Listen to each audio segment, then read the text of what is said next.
bersama kami di Kompas Sulsel, saudara. Pilkada serentak tak hanya soal Kota Makassar, tapi juga di Kabupaten Maros. Daerah ini juga mulai menghangat jelang pesta demokrasi. Nama-nama beken mulai bermunculan, dukungan pun mulai mengalir, meski beberapa partai politik masih menunggu sebelum menentukan arah dukungan mereka. Pilkada, tak hanya Kota Makassar yang akan melaksanakan perhelatan akbar ini. Di bagian selatan Sulawesi, yaitu Kabupaten Maros, juga siap untuk melaksanakan pilkada serentak pada bulan September 2020 mendatang untuk mencari pemimpin Kabupaten Maros selama 5 tahun mendatang. Tahapan pilkada sejauh ini terus berjalan. Tak hanya KPU Maros yang sedang putar otak mencari solusi atas semua problematika pilkada serentak. Para kandidat yang akan bertarung juga mulai atur strategi tebar pesona demi meraih elektabilitas.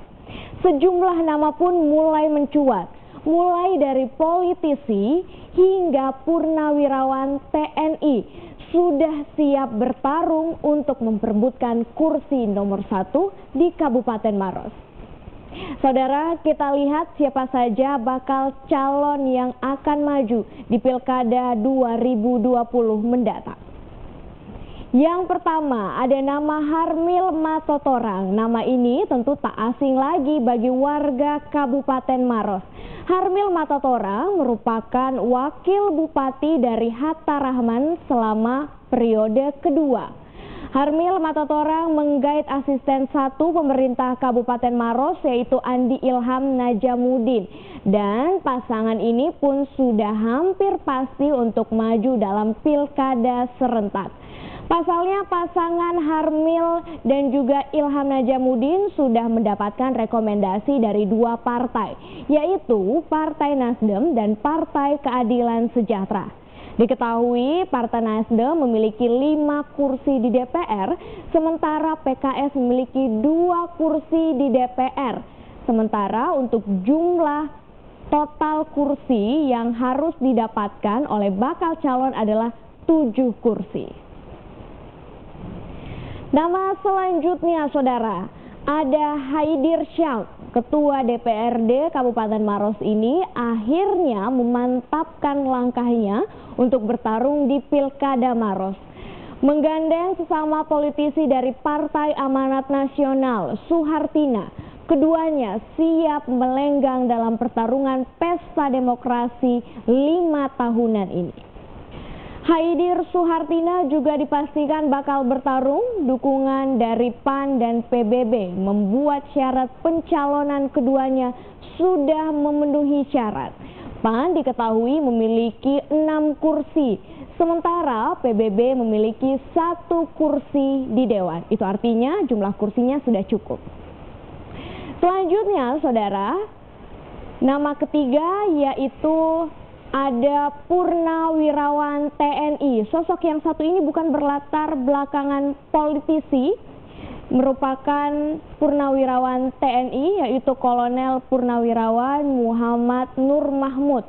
Muhammad Nur Mahmud menggandeng Muhammad Ilyas sebagai pasangannya di pilkada nanti. Keduanya pun sepakat untuk menempuh jalur perorangan alias jalur independen dalam pertarungan Pilkada Serentak 2020. Syarat dukungan 26.000 pun telah diserahkan ke KPU untuk diverifikasi. Untuk calon perorangan dibutuhkan 24.000 dukungan untuk bisa maju di Pilkada Maros. Saudara, selain 3 pasangan yang telah kami sebutkan tadi, ternyata masih ada nama-nama lainnya yang juga dikabarkan siap bertarung di Pilkada Serentak pada September 2020 mendatang. Yang pertama ada Ketua Demokrat Maros, Amirullah Nur Saeno. Kemudian ada politisi Hanura yang juga mantan legislator Sulawesi Selatan, Wawan Mataliu. Lalu ada politisi Golkar, Sahrudin Malik dan Andi Tajrimin. Nama Andi Tajering mungkin selangkah lebih maju dibandingkan dengan nama lainnya yang belum berpasangan.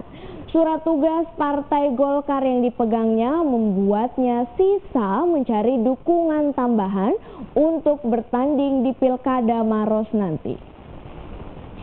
Jadi patut ditunggu-tunggu, adakah pasangan baru yang akan terbentuk melengkapi 3 pasangan yang telah kami sebutkan sebelumnya? Tentu lobi-lobi politik jadi penentu siapa yang akan maju dalam kontestasi Pilkada 2020 dan siapa yang akan tersingkir. Itu tadi beberapa nama yang mulai menghangatkan suhu pilkada. Tentunya kita akan menunggu siapa yang akan maju dalam Pilkada Kabupaten Maros nantinya. Nah, kami akan berbincang bersama salah satu bakal calon yang siap bertarung pada September mendatang. Rekan kami Hendra Bakti siap memandu perbincangannya yang sudah kami rekam beberapa saat lalu. Tetaplah bersama kami di Kompas Sulsel.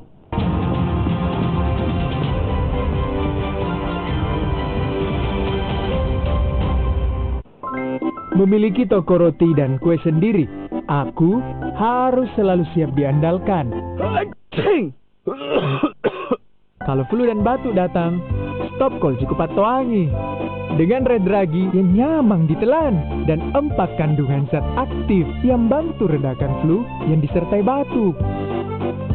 Flu dan batuk reda, aku siap kembali diandalkan. Stop cold, kuleni Patoangi.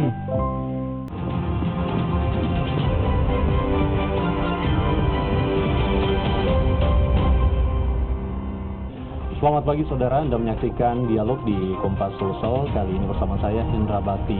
Untuk Pesta Demokrasi di tahun 2020 tidak akan lama lagi digelar, tepatnya di tanggal 23 September 2020. Kita akan menghadapi Pesta Demokrasi terbesar begitu ya, karena ada Pilkada serentak. Makassar sudah biasa kita bahas, ternyata Pilkada ini gaungnya juga datang dari luar Makassar seperti Kabupaten Maros, di mana sejumlah bakal calon yang kemudian bermunculan namanya sudah mulai beredar di kalangan masyarakat Kabupaten Maros. Menarik kemudian untuk kita akan bahas sejauh apa sepak terjang para bakal calon di Kabupaten Maros dan siapa yang memiliki peluang yang paling besar untuk kemudian memimpin Maros 5 tahun yang akan datang. Untuk itu kami hadirkan langsung salah satu bakal calon Bupati Kabupaten Maros di studio Kompas TV Makassar. Yang ada di ujung sana ada Bapak Haider Sam. Selamat pagi, apa kabar Pak Haider Sam? Selamat pagi. Terima kasih Pak Haider sudah hadir di studio Kompas TV Makassar. Sama-sama. Kabarnya baik Pak?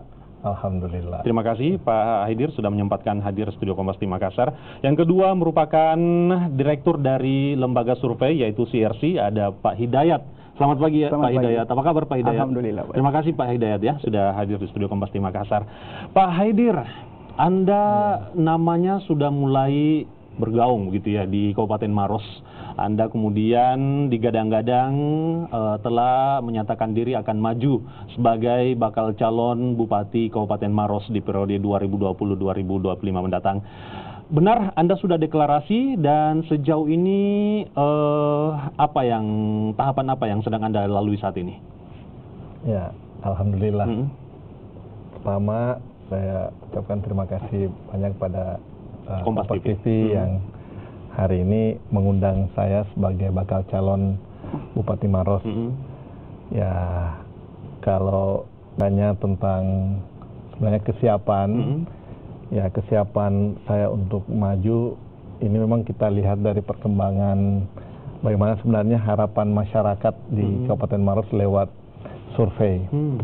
Jadi sejak bulan 6 kita sudah mulai 2019 ya? 2019 kita sudah mulai turunkan survei karena waktu itu di internal partai sempat sampaikan Pak Haider mau maju bupati atau tidak ini di konteks ini. Oh berarti Anda dilamar partai gitu? Ya secara internal di partai, maksudnya siapa di kader internal PAN ini yang insya Allah punya kesiapan lah. Waktu itu juga salah satu saya, ya salah satu saya, dan saya katakan ya saya ini anggota dewan sekarang jadi wakil ketua. Secara kesiapan ini harus menghitung secara baik. Karena kalau aturan sekarang kalau anggota dewan harus mundur ini. Iya benar. meninggalkan jabatan strategis wakil ketua DPRD untuk kemudian maju begitu ya. Ini banyak pertimbangan, banyak perhitungan. Iya, pertarungannya harus menghitung secara tepat. Sehingga waktu itu ya saya bilang ya kita lihat survei, kita lihat keinginan masyarakat, dan waktu itu ada survei di bulan 6, ada bulan 8, bulan 10 dan 12, dan surveinya ya ini survei waktu itu yang menunjukkan bahwa alhamdulillah saya menempati posisi yang teratas. Survei ini dilakukan oleh internal partai? Ya, internal partai, internal partai, dan juga ada beberapa yang dilakukan di luar juga yang kita sempat dapatkan, dan semuanya posisinya teratas, sehingga saya memutuskan ya bismillah lah. Ya kita harus juga memohon petunjuk dari Allah, ya kita bismillah untuk maju di pilkada nantinya. Dengan bismillah itu Anda nyatakan mendeklarasikan diri. Mendeklarasikan, dan di bulan 12 itu langsung di awal bulan 12 saya bismillah, dan juga sudah bersama pasangan waktu itu untuk maju menjadi. Jadi menyatakan siap maju sekaligus langsung ada pasangannya ya. Wow. Dan yang menarik adalah Anda menunjuk pasangan Anda adalah Ibu Soehartini, dan itu adalah kader PAN juga begitu. Apa yang membuat Anda kemudian memilih Ibu Soehartini sebagai bakal calon wakil bupati? Itu keinginan Anda ataukah keinginan partai? Ya. Ini ya saya memilih Ibu Haja Soehartina namanya, Soehartina Buhari. Jadi waktu itu memang ya kesiapan juga, karena di internal partai juga ada beberapa kader yang di PAN ini siap. Ada saya, ada Ibu Haji Soehartina, waktu itu ada beberapa lagi, ada Pak Sainal Dale, dan beberapa kader-kader unggulan di PAN. Memang secara survei ya, ini nanti Mas Hidayat ini tugasnya yang utama.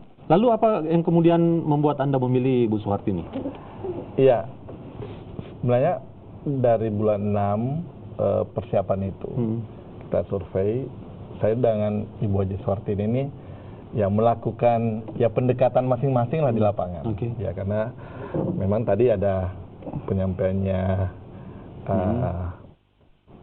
Mas tadi bahwa memang kita kekhawatirannya ini takutnya ini sama-sama PAN ini, sama-sama PAN ini yang kita khawatirkan, dan ya mungkin kalau saya di lapangan juga yang melakukan pendekatan dengan pasangan yang lain, Ibu Haji Soehartina juga yang melakukan pendekatan dengan berbagai pasangan lain. Tapi setelah kita di bulan 12 kita bismillah bahwa ternyata ketika saya berpasangan dengan Ibu Haji Soehartina, ternyata ya alhamdulillah secara ya survei ini Mas Hidayat bahwa ternyata ya kami bisa diterima lebih di masyarakat dibanding kalau kami pisah, ini malah menyebabkan perpecahan di lapangan. Ada berdasarkan hasil survei yang menjadi pegangan begitu ya, bahwa ketika dipasangkan dengan Ibu Soehartina ini memiliki kekuatan yang lebih besar begitu ya. Baik, saya ke Direktur CRC, ada Pak Hidayat. Pak Hidayat, sebagai lembaga survei, ada pengamatan dan survei nggak yang dilakukan di Kabupaten Maros terkait dengan pilkada di tahun 2020 ini, Pak Hidayat? Untuk kami dari lembaga CRC sendiri, terakhir itu kita mengadakan survei untuk Kabupaten Maros itu di Februari. Februari 2020? Berarti masih baru ya? Masih hangat. Boleh nggak dibocorkan, Pak, hasilnya atau gambarannya aja?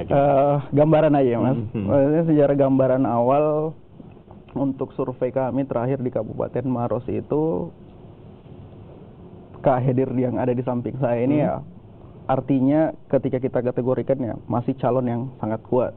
Calon yang sangat kuat. Artinya secara gambaran umum belum ada yang terlalu dominan sih sebenarnya. Ini mungkin juga pengaruh karena Bapak Hatta Rahman yang merupakan bupati sudah akan melepaskan jabatannya begitu ya.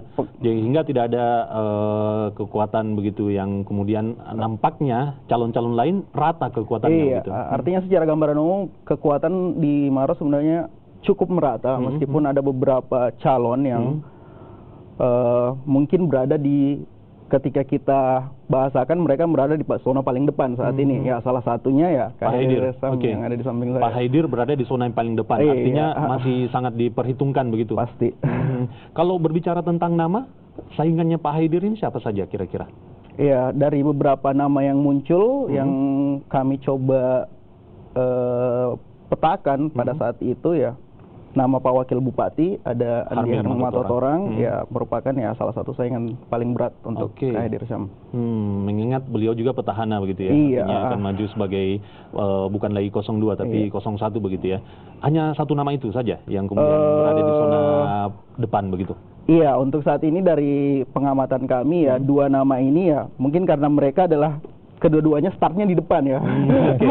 Startnya lebih duluan, walaupun pada akhirnya ya kita lihat kemarin ada surat tugas ya dari Golkar yang menunjuk Bapak Tajrimin sebagai ya kita bisa kategorikan bahwa dia penantang baru di sini yang hadir. Ya. Gerakannya Pak Haidir saja kan sudah dilakukan mulai bulan 6 2019 begitu ya. Sementara Golkar baru mendapatkan surat tugas. Oke, jadi ada satu nama yang nampaknya menjadi saingan besar nih, yaitu petahana sekarang, yaitu Bapak Armil Mantotora yang merupakan Wakil Bupati Maros saat ini. Mendengarkan hasil survei gambarannya seperti itu, bagaimana tanggapan Bapak? Ya, saya ini alhamdulillah sudah 13 tahun menjadi anggota dewan. Anggota dewan, politisi ya. 2 kali memperoleh suara terbesar di seluruh anggota dewan. Ya, pemilu dulu waktu jadi ketua, jadi periode lalu saya ketua DPR dengan perolehan suara 7.701 dengan 5 kecamatan. Pemilu baru-baru 2 kecamatan, ya kalau suara dulu ya mungkin hanya 3.000 suara. Tapi alhamdulillah saya dapat 6.300 waktu pemilu baru-baru. Kalau yang baru ini Anda berapa di urutan? Saya tetap menjadi pemilik suara terbesar di seluruh anggota dewan di Maros. Jadi Anda nampaknya percaya diri sekali ini kayaknya ya. Artinya ya dengan modal itu alhamdulillah ternyata memang saya melihat bahwa memang masyarakat kita berharap ya kita lakukan pendekatan dan saya silaturahmi yang paling utama di masyarakat kita. Sehingga kalau dibilang percaya diri, tidak juga. Tapi kita prinsipnya secara politik bahwa ya semua ya dianggap lawan lah. Saya anggap Pak Harmil juga ini adalah orang tua saya selama ini dan beberapa lawan juga adalah teman. Jadi teman bersaing saja ini dalam politik ini. Cuma memang secara politik ya saya juga harus mengikuti perintah partai bahwa di PAN ya harapannya bahwa PAN juga tetap mendorong kadernya dan juga melihat bahwa hasil survei mudah-mudahan dengan survei yang disampaikan bahwa ya saya terdepan ini mudah-mudahan menunjukkan bahwa masyarakat Maros berharap ya mudah-mudahan kepemimpinan ke depan tetap ralat saya jika saya salah, PAN Maros dipimpin oleh Bapak Atta Rahman ya? Bapak Atta Rahman yang saat ini masih bupati begitu ya. Kemudian PAN memutuskan mengusung Anda sebagai bakal calon bupati begitu. Itu artinya Anda sudah mendapatkan restu langsung dari seorang tokoh Atta Rahman di Maros. Iya, saya melihat sosok Pak Atta Rahman ini ketua partai saya. Selama ini adalah sosok yang demokratis dalam menentukan pengambilan keputusan. Dari awal beliau membuka secara lebar juga ke semua kader.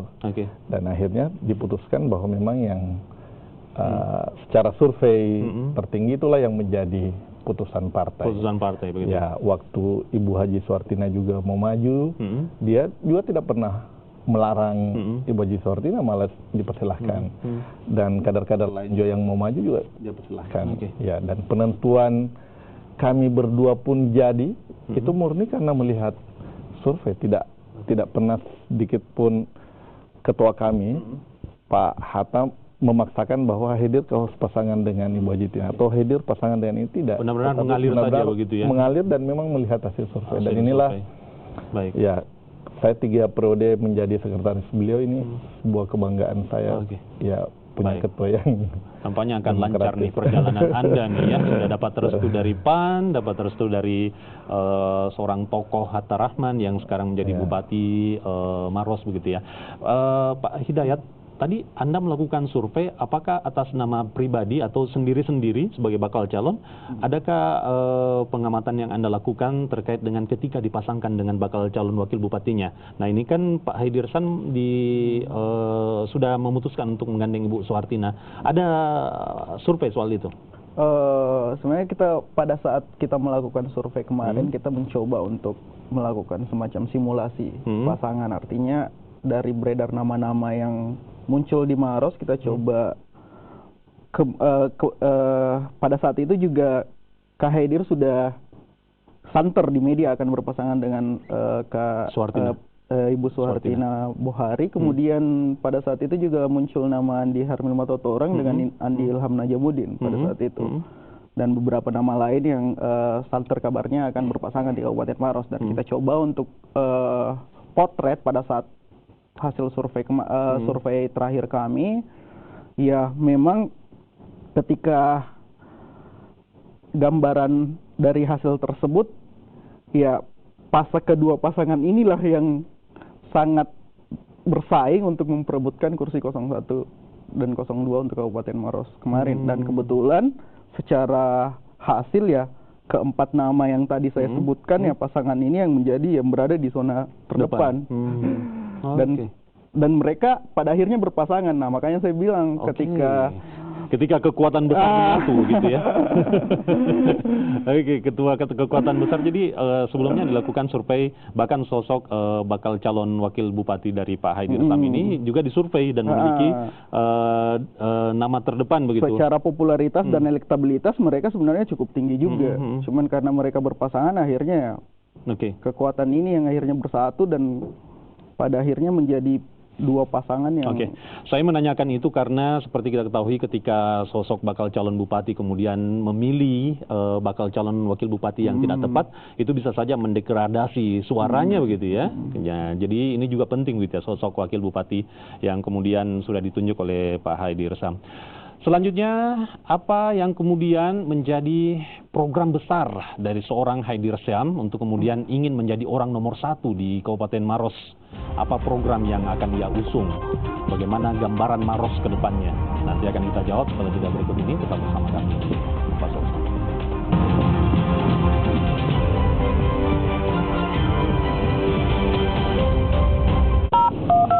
Nomor yang Anda tuju tidak dapat dihubungi. Anda tidak ingin menjadi korban dari sejumlah aktivitas ilegal. 1.697 handphone diimpor secara ilegal. Waspadalah, ikuti investigasi mendalam dan akurat berbagai fenomena pelanggaran hukum. Buru karena dia sering main sama cowok-cowok lain. Enggak, tadi tuh Mbak bilang transfer kayak gitu kan. Target setiap Rabu pukul 10:30 malam di Kompas TV.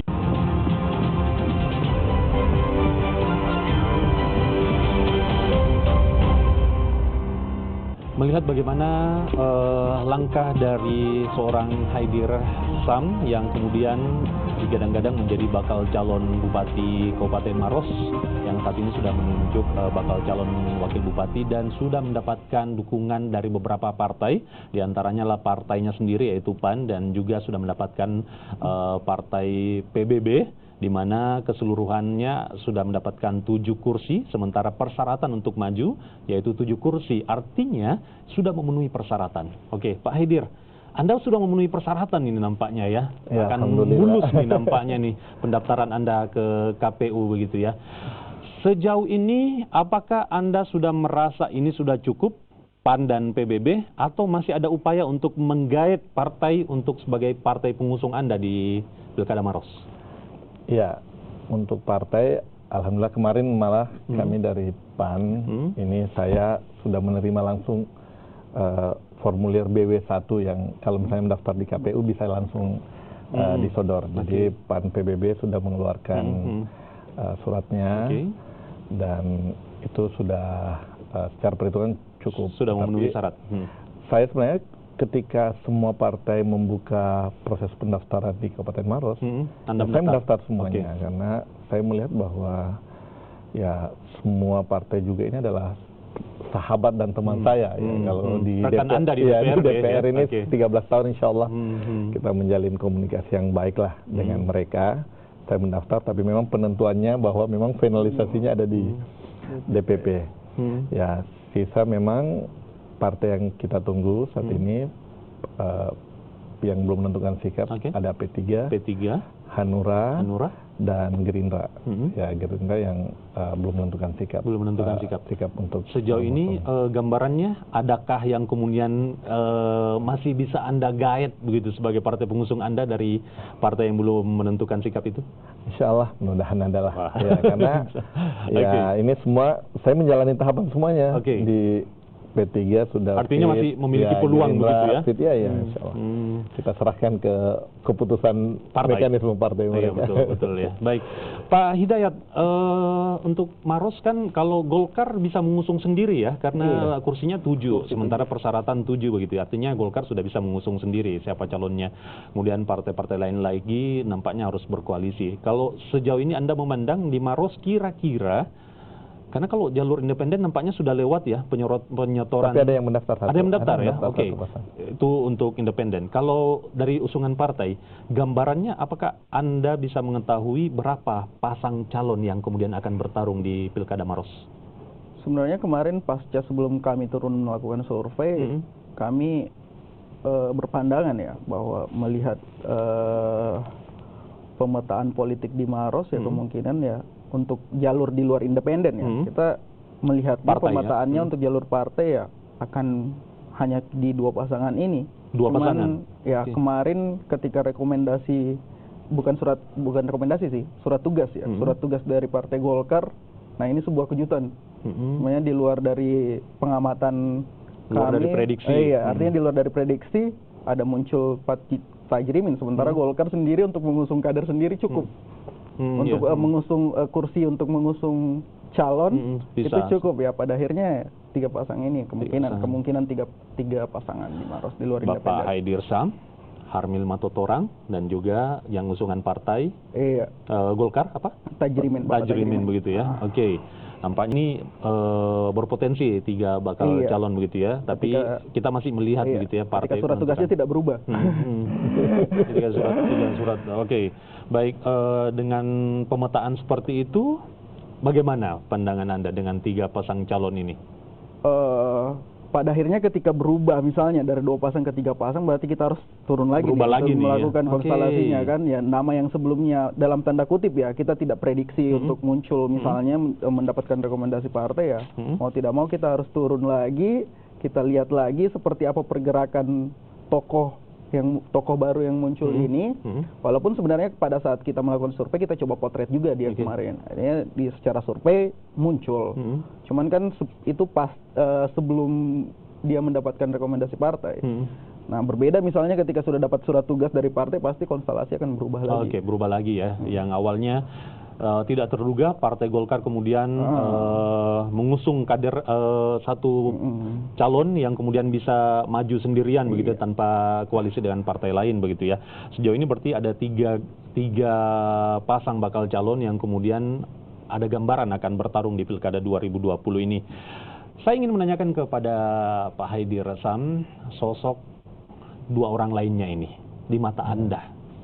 Pak Harmil Matotorang, apa yang terlintas di benak Anda? Ya, kalau saya, ini saya sebenarnya sama Pak Andi Harmil Matotorang, panggilnya Pak Toto. Ya, sosok saya anggap beliau adalah orang tua saya, ya selama ini. Ya, dia menjadi wakil bupati yang bergandengan antara ketika di pemerintahan dan saya di legislatif menjadi ketua DPR dan juga keseharian ini.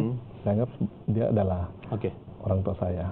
Menganggap sebagai orang tua begitu ya. Nampaknya walaupun bersaing tapi hubungan persaudaraan tetap baik begitu. Baik. Sama dengan Pak Haji Tajrimin. Tajrimin juga bagaimana?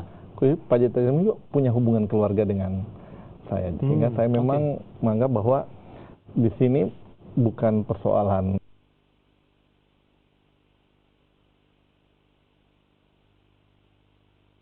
saing bersaing, tapi ini adalah persoalan yang memang kita punya, ya kami anggap bahwa ya partai yang inginkan, masyarakat yang inginkan, ya kita bismillah maju dan kita kembalikan ke masyarakat yang mana betapa damainya jika semua politisi berpikiran seperti Anda begitu ya.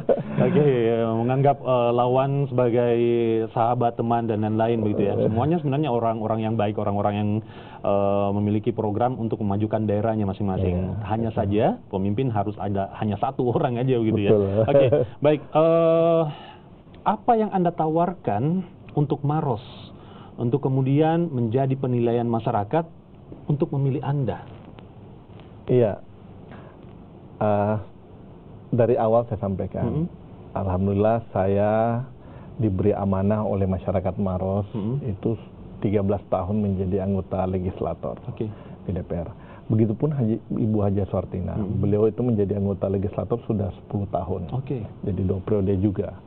Insya Allah dengan bekal kami menjadi anggota legislator, saya 3 periode, 13 tahun, Ibu Haja Tina 10 tahun, ya kami pasti melihat ya di mana kepemimpinan Bapak Bupati saat ini, Pak Hatta Rahman, yang alhamdulillah sudah terlaksana dan bekerja dengan maksimal, dan apa yang kira-kira ke depan yang belum dan insya Allah kami akan teruskan. Apa? Seperti apa gambarnya? Misalnya, memang Kabupaten Maros saat ini adalah tidak bisa kita pungkiri dia sebagai kabupaten yang kota satelit lah kalau di Jakarta, Tangerang, Bekasi, dia penyangga kota Makassar. Ibu kota Makassar ya. Ya, perkembangan ke depan pasti sektor jasa juga akan terbuka di situ. Tapi kita berharap ke depan peningkatan sumber daya manusia masyarakat Maros, terkhusus anak muda Kabupaten Maros. Ya, saya lebih cenderung ke teman-teman pemuda karena ya saya kemarin alhamdulillah jadi ketua DPRD termuda di Selatan, dan saat ini umur saya masih 43 tahun. Saya melihat teman-teman kami ini, teman-teman muda, harus punya peningkatan SDM, punya keterampilan, sehingga ke depan persoalan pengangguran ini menjadi persoalan yang utama juga di Kabupaten Maros. Ya, mudah-mudahan ketika kita meningkatkan sumber daya manusia dan keterampilan dia, sehingga dia bisa mandiri dan mengurangi pengangguran. Tapi dari sisi itu, tapi kita juga tidak lepas pada persoalan-persoalan utama di bawah. Misalnya ada beberapa kecamatan Bontoa, Kecamatan Lau yang juga ada sebagian di Simbang yang persoalan air bersih juga yang belum tertangani secara maksimal. Insya Allah ke depan juga kita akan tangani secara maksimal persoalan air bersih ini. Ya, persoalan di sektor pertanian dan juga sektor pendidikan dan kesehatan juga tidak kami lepaskan karena ini yang menjadi utama di masyarakat. Sehingga inilah yang program-program yang akan kita ada banyak program tawarkan. Yang kemudian Anda akan usung begitu ya, terkait tadi yang pertama, dan Anda tekankan sekali ya mengenai peningkatan skill khususnya kaum milenial, anak muda, karena dengan meningkatnya SDM masyarakat akan tentunya memiliki jalan sendiri untuk bisa berusaha sehingga mengurangi pengangguran, kemiskinan dan lain-lain begitu ya. Baik. Termasuk ketika saya memilih Ibu Haja Suartina, dia sosok perempuan, ini tidak bisa lepas juga. Kalau dia akan keterwakilan perempuan, perempuan di Kabupaten Maros, program-program yang membuat perempuan dan ya program yang pro terhadap gender, insya Allah di pemerintahan kami akan kami wujudkan. Baik, Pak Hidayat, terakhir untuk Anda, apa Anda mengamati nggak sih sosok bakal calon yang kemudian bisa saja menarik suara hati masyarakat Kabupaten Maros itu harusnya seperti apa? Misalnya sosok calon yang kemudian mampu mengayomi masyarakat dan lain-lain, itu ada pengamatan nggak sih yang dilakukan begitu? Saya sinkronkan dulu ya. Ketika kami melakukan survei, biasanya ya hal awal yang paling kita potret terlebih dahulu adalah kondisi pemetaan masyarakat di sana seperti apa. Ya, tepat tadi yang Kak Haidir katakan bahwa permasalahan utama yang ada di Kabupaten Maros berdasarkan hasil survei terakhir kami itu ada masalah ada di SDM, terutama di jumlah pengangguran di Kabupaten Maros. Kan biasanya di setiap daerah ini berbeda. Ya. Misalnya ada permasalahan infrastruktur dan sebagainya, pengangguran dan sebagainya. Ya, masalah pengangguran ini berada di paling teratas nih permasalahan atau isu utama yang ada di Kabupaten Maros. Biasanya kan ada permasalahan infrastruktur. Artinya secara infrastruktur Maros dalam kepemimpinan Pak Atta Rahman kemarin akhirnya berhasil ya, boleh kita kategorikan berhasil. Dan itu sejalan dengan tingkat kepuasan masyarakat juga terhadap kepemimpinan beliau. Nah, PR besar ke depannya tadi ya di masalah pengembangan SDM ini, khususnya jumlah pengangguran. Nah, itu yang kita potret kemarin. Kemudian permasalahan apa sih yang harus ditawarkan oleh seorang calon bupati? Ya pasti visi dan misi. Biasanya dari hasil survei kami, visi dan misi ini adalah salah satu poin paling penting yang akan menjadi pertarungan para kandidat yang akan terjun nantinya di kompetisi pilkada. Nah, pertarungan visi dan misi ini menjadi kunci. Siapa bakal calon yang bisa menarik bisa menarik pilihan masyarakat, menarik pilihan hati masyarakat berdasarkan visi dan misinya, siapa kira-kira yang paling ngena di masyarakat. Maka itu. Ada 3 tokoh yang kemudian ada yang sudah memiliki pasangan begitu ya, dan mereka bisa dikatakan berada di posisi terdepan begitu. Tinggal visi misi yang diusung oleh bakal calon ini yang kemudian bisa menarik hati masyarakat Kabupaten Maros, dan sejalan yang disampaikan tadi, masyarakat Maros nampaknya membutuhkan pemimpin yang bisa mengurangi tingkat pengangguran, kemiskinan dan lain-lain, sejalan dengan apa yang disampaikan oleh Pak Haidir tadi. Baik, terima kasih Pak Haidir, bakal calon Bupati Kabupaten Maros, dan juga Bapak Hidayat yang merupakan Direktur Lembaga Survei CRC yang sudah mengupas habis terkait dengan bakal calon di Kabupaten Maros. Yang pastinya kita tinggal menunggu di tanggal 23 September 2020 mendatang, pilkada serentak dilaksanakan di beberapa daerah di Sulawesi Selatan. Pilihlah pemimpin yang sesuai dengan keinginan Anda, yang mampu membawa daerah Anda tentunya menjadi lebih baik. Saya Hendra Bakti mengakhiri sesi dialog untuk Kompas Sulsel sampai di sini. Selanjutnya masih akan ada informasi lainnya yang akan disampaikan oleh rekan kami di studio. Tetap bersama kami.